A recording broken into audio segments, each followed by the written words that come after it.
नमस्कार विद्यार्थी मित्रांनो, इन्फिनिटी अकॅडमीच्या प्लॅटफॉर्मवरती मी पुष्पलता कृषी घटक या पुस्तकाचा लेखक स्वप्नील भंडारे आपलं मनस्वी स्वागत करतोय.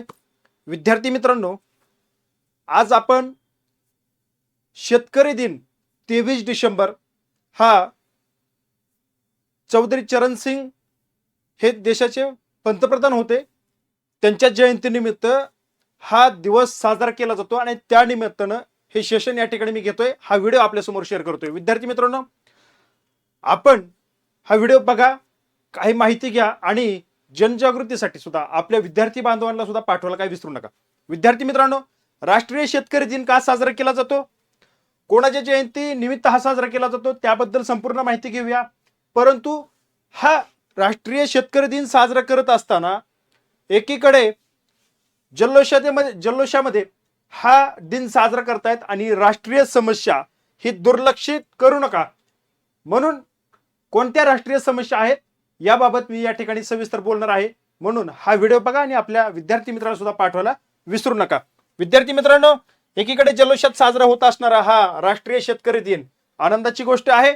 चौधरी चरण सिंह 23 डिसेंबर 1902 साली त्यांचा जन्म झाला आणि पंतप्रधान कार्यालयाकडून हा 2001 साली चौधरी चरण सिंग यांचा जन्मदिवस हा राष्ट्रीय शेतकरी दिन म्हणून जाहीर करण्यात आला आणि पहिला राष्ट्रीय शेतकरी दिन 2001 साली साजरा केला गेला. विद्यार्थी मित्रांनो, हे होत असताना आज 25-26 वर्ष होत आले, परंतु एकीकडे मी तुम्हाला सांगितल्याप्रमाणे शेतकरी हा सुखी झाला पाहिजे, शेतकऱ्यांचं कल्याण झालं पाहिजे, शेतकऱ्याच्या बांधावरती सरकारच्या योजना गेल्या पाहिजेत. परंतु हे सर्व गोष्टी मान्य आहेत, सरकार ह्या गोष्टी करते, पण ज्या काय महत्वाच्या समस्या या शेतकऱ्यावरती, या बळीराजावरती, या समस्येने खूप मोठं पांघरून घातलेलं आहे आणि सरकार त्याकडे दुर्लक्ष करताना दिसते. मग मला हा प्रश्न विचारायचा आहे की शेतकऱ्याच्या जीवनामध्ये कधी संजीवनी येईल, कधी आनंदाचे दिवस येतील? जर तुम्ही या समस्याकडे दुर्लक्ष करत असाल तर येणाऱ्या भविष्य काळामध्ये खूप मोठी समस्या ही या ठिकाणी उद्भवणार आहे. विद्यार्थी मित्रांनो, काही आकडेवारी जर आपण पाहत गेलो पुढे जाऊन तर खूप या ठिकाणी धक्कादायक बसेल अशी आकडेवारी आपल्याला पाहायला मिळते की कोणत्या समस्या आहेत त्याबद्दल देखील आपण या ठिकाणी चर्चा करणार आहोत. विद्यार्थी मित्रांनो बघा, चौधरी चरण सिंग यांचा हा जन्मदिवस आपण साजरा करतोय. त्यांना 2024 साली भारतरत्न भेटलेला आहे. त्यांची विज्ञान विषयामध्ये पदवी आणि इतिहास विषयामध्ये पदव्युत्तर पदवी त्यांनी घेतलेली होती आणि त्यांचं काम सगळ्यात जास्त शेतकऱ्याशी संबंधित असल्यामुळं त्यांनी त्यांचं जीवन शेतकऱ्यांकडे या ठिकाणी त्यांच्या प्रश्नांना त्यांच्याशी वाहून घेतल्यामुळं या ठिकाणी त्यांना हा बहुमान मिळाला.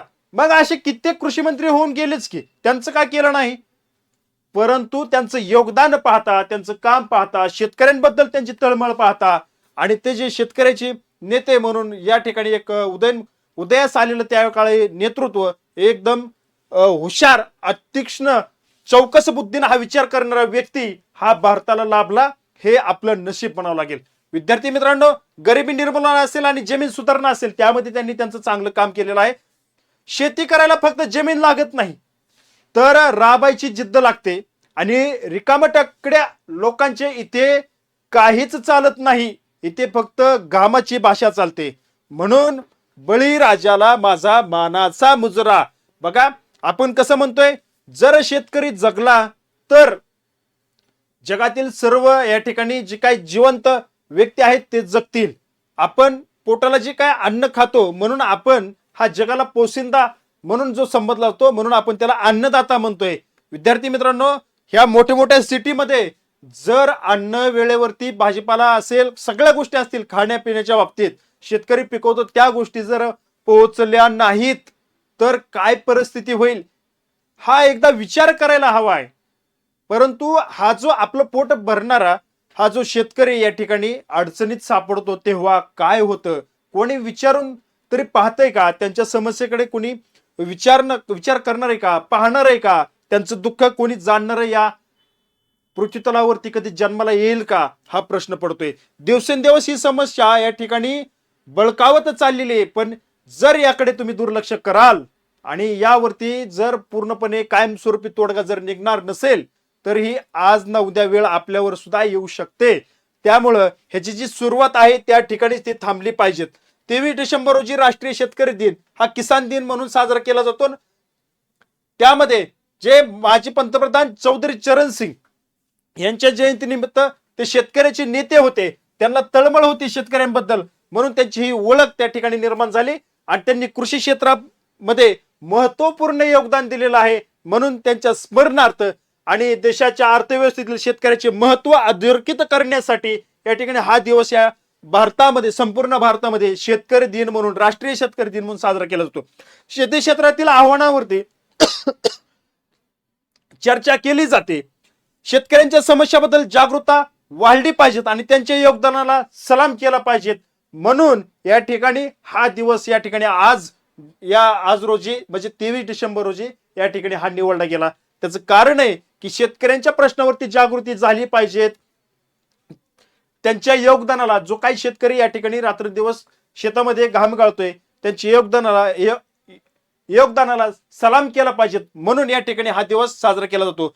मग आता हे 23 डिसेंबरच्या शेतकरी दिनाचं महत्व काय की चौधरी चरण सिंग यांना ही तर आदरांजली आहेच का तर त्यांचा हा जन्मदिवस या ठिकाणी शेतकरी दिनासाठी म्हणून निवडलेला आहे. हे भारताचे 5वे पंतप्रधान होते आणि त्यांनी शेतकरी कुटुंबातून येऊन शेतकऱ्यांच्या हक्कासाठी लढा दिला. बघा, त्यांच्या विकासासाठी मोठे काम केले. मी तुम्हाला पहिलं बोललो की गरिबी निर्मूलन असेल किंवा दारिद्र्य निर्मूलन असेल, यासाठी त्यांनी काम केलेलं आहे आणि त्यांचं योगदान हे मोजमाप करण्या इतकं नाही, कारण त्यांनी त्यांचं पूर्ण आयुष्य शेतकऱ्यांसाठी समर्पण केलेलं होतं. बघा, शेतकऱ्यांचं योगदान, हा दिवस अन्नदाता म्हणून सुद्धा ओळखला जातो. लक्षात असू द्या, हा दिवस अन्नदाता म्हणून ओळखला तर जातोच, पण शेतकऱ्यांच्या या निस्वार्थ योगदानाची दखल घेतो. जे देशाच्या अन्न सुरक्षेचा, अर्थव्यवस्थेचा कणा आहेत, म्हणजे कोण? शेतकरी. त्याला खरोखर सलाम केला पाहिजे. जागरूकता आणि उपाययोजना या दिवशी या आधुनिक शेती पद्धती असेल. बघा, आधुनिक, ही लक्षात ठेवा, आधुनिक शेती पद्धती, शाश्वत शेती, कृषी क्षेत्रातील समस्यावर उपाय शोधण्यासाठी, चर्चा घडून आणण्यासाठी हा दिवस या ठिकाणी आयोजित केलेला आहे. हा दिवसाचे सगळ्यात महत्वाचं हे महत्व आहे. शेतकरी हा राष्ट्रीय शेतकरी दिन हा साजरा करताना राष्ट्रीय समस्येकडे पाहणं खूप गरजेचं आहे. आणि आता मी तुम्हाला या ठिकाणी मूळ मुद्द्याकडे घेऊन येतोय. मला काय सांगायचंय, मला का हा व्हिडिओ घ्यायचा आहे, त्याचं कारण हे की हे राष्ट्रीय शेतकरी दिन साजरा करत असताना त्या ठिकाणी कुठेतरी ही या समस्यावरती चर्चा व्हायला पाहिजेत. शेतकरी ज्या समस्येतून जातो त्या समस्यावरती चर्चा व्हायला पाहिजे, त्याच्यावरती तोडगा निघाला पाहिजेत. कुठेतरी शेतकऱ्याला चांगले दिवस येतील. बघा, राज्यकर्ते, राजकारण करणारे सरकार फक्त आश्वासन देते, पण प्रत्यक्षदर्शनी ती कृती या ठिकाणी घडताना दिसत नाहीये. म्हणून मला वाटलं की यावरती चर्चा व्हायला पाहिजे. 23 डिसेंबर हा शेतकरी दिन म्हणून पाळला जातोच, पण समारंभपूर्वक साजराही होतो. म्हणून पण कुठेतरी आर्थिक चंचल आणि सामाजिक प्रतिष्ठा, बघा आता काय म्हणतो मी, आर्थिक चंचल आणि सामाजिक प्रतिष्ठा याची खात्री शेतकऱ्याच्या जीवावर उठते. हे सगळ्यात महत्वाचं असू द्या. मग ही जीवावर उठवत असताना शेतकरी हा आपल्या हक्काचा सामाजिक आर्थिक व्यवस्थेचा पाया आहे. मग हा आपल्या सामाजिक अर्थव्यवस्थेचा पाया हा भरभक्कम असला पाहिजे आणि देशाच्या अन्न सुरक्षेपासून ते सांस्कृतिक गुरुत्वापर्यंत, बघा मी काय सांगतो की देशाच्या अन्न सुरक्षेपासून हे सांस्कृतिक गुरुत्वापर्यंत अशा अनेक पैलूंमध्ये त्याचा सगळ्यात महत्वाचा वाटा आहे. हा वाटा या ठिकाणी कायमस्वरूपी टिकला पाहिजेत. म्हणूनच खरे तर शेतकरी हा आत्महत्या, आपण जे म्हणतो की आत्महत्याचा केवळ एक कृषी क्षेत्रापुरताच नव्हे तर, बघा, आत्महत्येचा एक कृषी क्षेत्रापुरताच नव्हे तर ती एक राष्ट्रीय समस्या बनली. लक्षात ठेवा, राष्ट्रीय समस्या बनलेली आहे आणि राष्ट्रीय समस्या या ठिकाणी आपल्याला कुठेतरी पायबंद घालावं लागेल. नाहीतर येणाऱ्या काळामध्ये खूप आपल्याला या ठिकाणी येणाऱ्या काळामध्ये ह्या समस्येला तोंड द्यावं लागेल. कारण ही समस्याच आवरता येणार नाही. कारण जशी लोकसंख्या वाढते तशी वेगानं समस्या देखील वाढत चाललेली आहे. त्याला कारण पण तशी आहेत. जशी लोकसंख्या वाढते तसं जमिनीचं तुकडेकरण सुद्धा जास्त प्रमाणात वाढलेलं आहे. कुटुंब विभक्तीकरण वाढलेलं आहे. तशी ही समस्या देखील त्यांची मूळ त्या ठिकाणी पक्क धरत आहे. ही जी काय आत्महत्याची समस्या आहे ही या ठिकाणी जास्त समस्या, राष्ट्रीय समस्या व्हायला नको. म्हणून या ठिकाणी त्याच्याकडे गांभीर्यानं पाहिलं पाहिजे. कारण ही काय कुठेतरी एका ठराविक भागापुरती ही समस्या आहे. परंतु ही जर राष्ट्रीय समस्या झाली तर या ठिकाणी खूप वेगळं चित्र आपल्याला पाहायला मिळेल. महाराष्ट्रात जानेवारी ते मार्च 2025, बघा आता ही जी चालू आकडेवारी मी तुम्हाला सांगतोय, जानेवारी ते मार्च 2025 या तीनच महिन्यात शेतकऱ्यांची आत्महत्याची संख्या ही 767 आहे. बघा ही खूप दुःखद घटना आहे. आणि सगळ्यात महत्वाचं, या शिकलेला पूर्ण सुसंस्कृत आणि पुढारलेल्या महाराष्ट्रामध्ये ही लाजिरवाणी गोष्ट आहे. आणि हा आकडा जो आहे तो या ठिकाणी कुठेतरी दाबून ठेवला जातो. हा समाजावरती आणला जात नाही, समाजापुढे आणला जात नाही, यावरती चर्चाही देखील केली जात नाही, यावरती मूळ उपाय सुद्धा देखील शोधला जात नाही. यावरती या ठिकाणी कोणत्या योजना स्पेशली पूर्णपणे याला पायबंद बसेल अशा कोणत्याही स्वरूपातल्या मोठमोठ्या योजना या ठिकाणी उपलब्ध नाहीयेत. सरकार कुठेतरी ही वेळ हाणून नेण्याचा किंवा वेळ मारण्याचा कार्यक्रम करते. ज्यावेळेस विषय चर्चेला येतो त्यावेळेस आणि त्यातनं सुटका करण्याचा प्रयत्न करते. सरकार कोणाचंही असो, कोणत्या पक्षाचे असो, काही घेणं नाही. कारण हे काय 1-2 वर्षाचा 5 वर्षाचा हा विषय नाही, वर्षानुवर्ष चालत आलेला हा शेतकरी आत्महत्येचा विषय या ठिकाणी एकदम पक्क घट्ट मूळ धरून पाहतोय. आणि तुमची आमची ही एक समोर डोळ्यासमोर घडणारी ज्वलंत या ठिकाणी प्रश्नावरती कोणीही चर्चा करायला तयार नाही. प्रत्येक इलेक्शनच्या वेळेस आंदोलनं होतात, सगळे पुढे येतात, सगळं दाखवतात आम्ही हे करू ते करू, पण ज्या वेळेमध्ये सत्ता प्रत्यक्षात अवतार घेते, ज्यावेळेस प्रत्यक्ष काम करण्याची वेळ येते, त्यावेळेस कुणी मागे वळून पाहत नाही की आपण या ठिकाणी आश्वासन दिले होते नाही ते आता पूर्ण करायचे, त्या दिशेनं कुणी पाऊल उचलताना दिसत नाही. सरकार कुणाचे असो, मी एकाला कुणालाही असं कन्सिडर करत नाही, परंतु हा शेतकरी या ठिकाणी भक्कमपणे उभा राहायला पाहिजेत. परंतु या ठिकाणी त्याच्यावरती आत्महत्या करण्याची वेळ येते त्यावेळेस मात्र आपल्याला कुठेतरी लाजिरवाणीपणापणे या पूर्ण देशामध्ये आपल्या महाराष्ट्राची एका आत्महत्याग्रस्त शेतकरी म्हणून राज्याची ओळख निर्माण होताना कधी कशीही राज्यकर्त्यांची मान किंवा जीभ कशी वळत नाही किंवा त्यांना शरम देखील वाटत नाही, ही खूप खेदाची बाब आहे. बघा विद्यार्थी मित्रांनो, हे सर्व बघत असताना बघा कुठेतरी राष्ट्रीय शेतकरी दिन साजरा करताना ही व्यापक दृष्टिकोनातून शेतकऱ्याचं जीवन, आर्थिक तणाव, सामाजिक प्रतिष्ठा आणि मानसिक स्वास्थ्य यांच्यातील जटिल नाते आपण समजून घेतलं पाहिजेत. आणि हे समजून कधी घेणार आहोत हा प्रश्न आहे मला तुम्हाला, की बाबांनो हे राष्ट्रीय शेतकरी दिन आज ना पुढच्या वर्षी होईल, मागच्या वर्षी झाला, या वर्षी होतंय, परतही होणार आहे आणि यापुढे हा चालू राहणार आहे दिवसेंदिवस.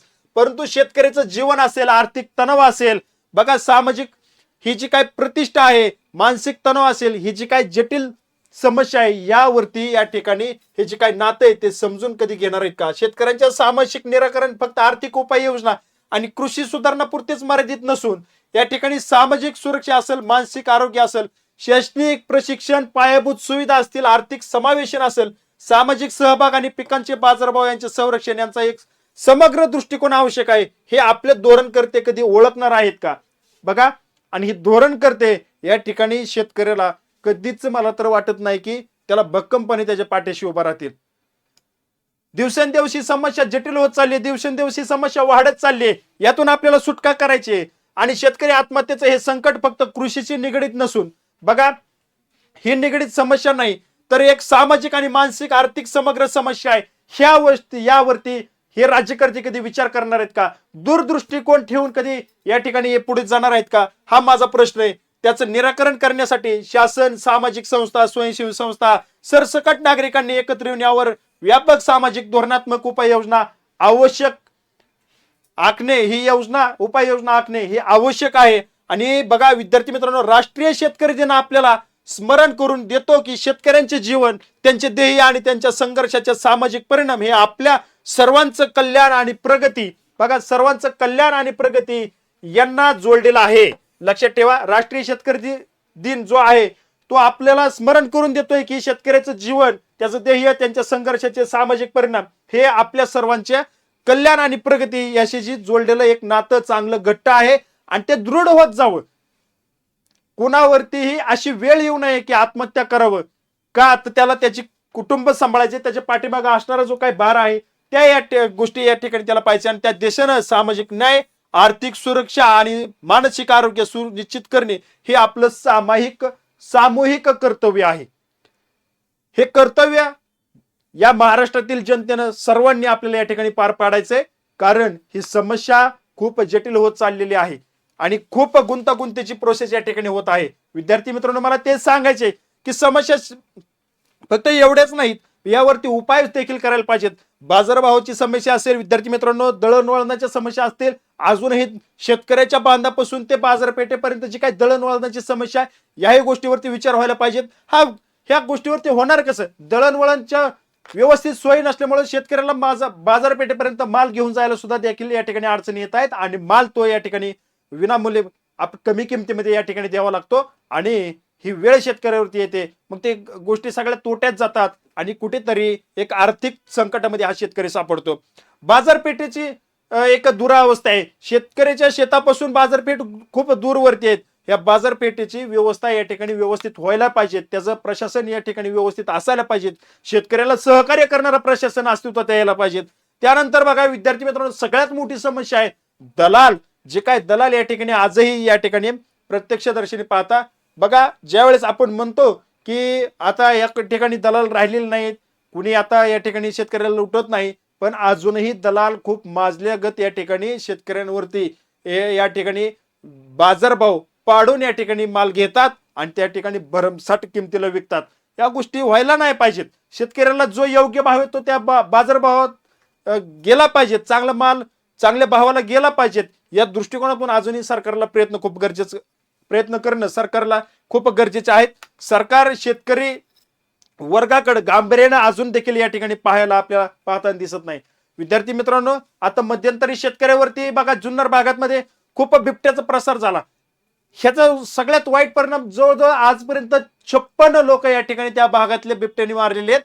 यावरती कुठेतरी शेतकऱ्याच्या मनामध्ये भीती निर्माण झाली. हे संकट शेतकऱ्यावरती ओढवते. कारण माझा हा शेतकरी बाप कधी ना कधी ज्यावेळेस लाईट असेल त्यावेळेस रात्रपाळीच्या वेळेस शेतामध्ये जाऊन काम करत असतो, पिकाला पाणी देत असतो. अशा वेळी शेतकऱ्यांनी काम करायचं कसं, पिकाला पाणी द्यायचं कसं, हा सगळ्यात मोठा हा प्रश्न या ठिकाणी आहे. ही समस्या शेतकऱ्यांच्या आयुष्यामध्ये एकदम या ठिकाणी अजूनही भेडसावतायत. या समस्येला तोंड अजूनही हा शेतकरी देतोय. हा कौतुक करण्यासारखं आहे की एवढ्या रात्री बेरात्री एवढं मोठं आपल्याला संकट समोर दिसत असताना सुद्धा शेतकरी कधीही थांबलेला नाही. यानंतर विद्यार्थी मित्रांनो बघा, ऊस उत्पादक शेतकरी आपल्याला एक रकमी FRP द्यावी लागते कारखान्याला. पण विद्यार्थी मित्रांनो लक्षात ठेवा, FRPचा जो काही कायदा बनवलेला आहे तो ज्यावेळेस शेताच्या बांधावरती शेतकऱ्याचा ऊस उचलून घेऊन गेला जातो, ज्यावेळेस कारखान्यामध्ये हा ऊस गाळप त्या खाली केला जातो, त्याच्यानंतर 14 दिवसाच्या आतमध्ये एक रकमी FRP देणं बंधनकारक आहे. जर लेट झाली तर 10 ते 15% व्याजानं ते FRP ची रक्कम शेतकऱ्याला देणं कारखान्याला बंधनकारक आहे. कुठं भेटते हे कायदे शेतकऱ्यापर्यंत पोहोचत नाही, ते खोलपर्यंत याची जनजागृती देखील कुठं होत नाही. हे व्हायला पाहिजेत. शेतकरी मायबापाला ह्या गोष्टी समजल्या पाहिजेत. शेतकरी कधी हुशार होणार आहे? तुम्ही फक्त कायदे 4 भिंतीच्या आतमध्ये बनवायचे, त्याची अंमलबजावणीच करायची नाही आणि या ठिकाणी आम्ही शेतकऱ्यांसाठी काम करतो असं दाखवायचं. ह्या गोष्टी कुठेतरी थांबल्या पाहिजेत. विद्यार्थी मित्रांनो, उत्पादन खर्चाच्या दुप्पट या ठिकाणी बाजारभाव देणार असं 2014 साली जाहीर केलं होतं आणि म्हणून त्याचा उत्पादन खर्च कमी करून उत्पादन वाढवायचं आणि त्यानुसार उत्पादनाचा माल त्या ठिकाणी जास्त उत्पादन घ्यायचं आणि उत्पादन खर्चाच्या 2 पट बाजारभाव त्याला त्या ठिकाणी द्यायचा. आज तागे 10-15 वर्ष पूर्ण होत असताना देखील सरकार बदललेलं नाही, तेच सरकार आहे. पण हे सक्सेस झालंय का? विचार करण्यासारख्या काही गोष्टी या ठिकाणी आपल्याला पाहायला मिळतात. म्हणून मला वाटलं की शेतकऱ्याच्या समस्यावरती कुठेतरी या ठिकाणी वाचा फुटली पाहिजे, थोडंफार जनजागृती झाली पाहिजे. आज हा 23 डिसेंबर या ठिकाणी राष्ट्रीय शेतकरी दिन साजरा करत असताना कुठेतरी यावरती चर्चा केली पाहिजे. कारण त्याचं जो काही शेतकरी दिन या ठिकाणी साजरा करण्यासाठी ज्यावेळेस चर्चा झाली त्यावेळेस या ठिकाणी त्या गोष्टी त्यात समावेश होत्या की या शेतकऱ्यांच्या चर्चेवरती चर्चा होण्यासाठी तर हा शेतकरी दिन साजरा करायचा. विद्यार्थी मित्रांनो, जाहीर केलेला जो काय हमीभाव आहे तो मिळत नाही. खरेदी करणारी जी काही सिस्टीम आहे तीच या ठिकाणी हमीभाव जाहीर करतायत, पण खरेदी करणारी कुठे सिस्टीम आहे? सिस्टीमच अस्तित्वात नाही, ते होतच नाही आणि म्हणून कवडीमोल किमतीला बाजारभावामध्ये हा शेतकरी शेतमाल विकत असतो आणि पुन्हा एकदा आपलं स्वतःचं केलेलं कष्ट या ठिकाणी कवडीमोल देत असताना शेतकऱ्याच्या डोळ्यातल्या जे काय दुःखद अश्रू हे पुसायला देखील या ठिकाणी कोणी समोर येत नाही. सहसा पाहता शेतकऱ्याकडे आज तागायत आपण पाहतोय सगळे शेतकरी नेते राज्यकर्ते या ठिकाणी शेतकऱ्याच्या जीवावरती मोठे होत असताना ज्यावेळेस सत्ता हातामध्ये येते त्यावेळेस शेतकऱ्याकडे पाठ करताना आपल्याला पाहायला मिळतात. उत्पादक जगवायचा की ग्राहक जगवायचा ह्याच गोष्टीमध्ये अडकून पडलेले या ठिकाणी राज्यकर्ते कधीच उत्पादकाकडे या ठिकाणी विचार करताना, पॉझिटिव्ह विचार करताना आपल्याला पाहायला मिळत नाही. टोमॅटोचा भाव वाढला की टोमॅटो नेपाळहून आयात करायची, बटाट्याचा भाव वाढला तरी आयात करायची, कोणतीही गोष्ट कमी पडून द्या लगेच आयात करायची आणि इथले बाजारभाव ढासळून ठेवायचे. म्हणजे नेमका यांना उत्पादक जगवायचं का ग्राहक जगवायचे हेच कळत नाही. जर तुमचा अन्नदाता या ठिकाणी चांगला भरभक्कमपणे हिमतीनं उभा राहील त्यावेळेस ग्राहक जगतील, हे लक्षात ठेवा. शेतकरी मायबापाला जगवणं हे सरकारच्या हातात आहे, कारण ते जर जगले तर तुमचा अर्थव्यवस्थेचा कणा या ठिकाणी चांगला भरभक्कमपणे उभा राहील. ते जर जगलेच तर तुमची अर्थव्यवस्थाच नव्हे तर सामाजिकच सगळी बांधिलकी या ठिकाणी तुमची जपली जाईल. ते जर जगले तर तुम्हाला इथून पुढे तुमची सत्ता भोगता येईल. ते जर जगले तर तुम्ही आम्ही सर्व पोटभर अन्न खाऊ, ह्या सगळ्या गोष्टी तुम्ही महत्वाच्या तुमच्या डोक्यामध्ये फिट करा आणि शेतकऱ्याला अजूनही व्यवस्थित चांगले दिवस कसे येतील, आनंदाचे दिवस कसे येतील या दृष्टिकोनातून राज्य सरकारने, राज्यकर्त्यांनी तुमची धोरणं आखायला पाहिजेत. त्या दृष्टिकोनातून तुमची वाटचाल व्हायला पाहिजेत. हा 23 डिसेंबर शेतकरी राष्ट्रीय शेतकरी दिन असेल, त्यानंतर आपल्या राज्याचा सुद्धा एक शेतकरी दिन आहे. या गोष्टी कशासाठी या ठिकाणी साजरे करतायत तर त्यावरती कुठेतरी उघडपणे शेतकऱ्यामध्ये जाऊन चर्चा व्हायला पाहिजेत, त्यांच्या समस्यावरती चर्चा व्हायला पाहिजेत, शेतकऱ्याला येणाऱ्या अडीअडचणीवरती चर्चा व्हायला पाहिजेत. फक्त नुसतं फोटोला हार अर्पण करून ह्या समस्या सुटणार नाहीत. चर्चात्मक विषय या ठिकाणी तुम्हाला घ्यावा लागेल. तुम्ही फक्त साजरा करताय, फुले वाहतायत, बस तिथपर्यंत ठीक आहे, मान्य, हे करायलाच पाहिजेत. मी असं म्हणत नाही की ह्या गोष्टी करायला नकोत, परंतु या शेतकऱ्यांच्या समस्येवरती कुठेतरी बांधावरती जाऊन चर्चा व्हायला पाहिजेत. ती चर्चा का होत नाही, त्यांच्या समस्येवरती तोडगा का निघत नाही, याचा सवाल आहे मला राज्यकर्त्यांना.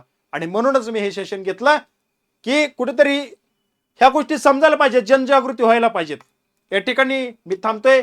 भेटूया पुढील अपडेटमध्ये. धन्यवाद.